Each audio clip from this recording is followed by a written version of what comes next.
Arténe v Banskej Bystrici v kreatívnom audiovizuálnom centre od RTVS. Teraz študentom prezentujeme tieto priestory po otvorení, ukazujeme im rôzne využitia, ukazujeme im to, kde a čo tu môžu robiť. Veľmi ma teší to, že študenti sa pýtajú, že už plánujú svoje vlastné projekty.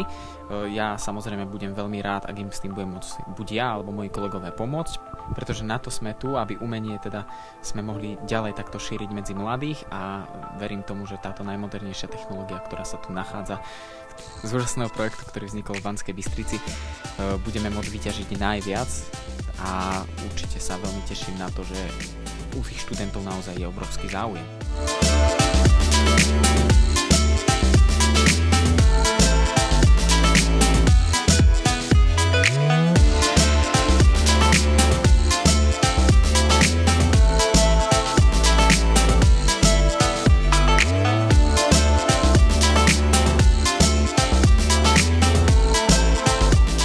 Podľa mňa je to veľmi zaujímavé a veľmi ma to baví proste byť tu.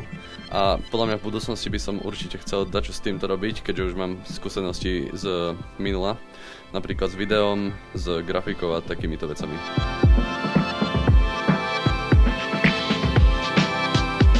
Určite by som si chcel vyskúšať strihať videá a prácu so zvukom. Poprvé by som to veľmi rád využil, je to úplne super, že to takéto niečo na škole máme.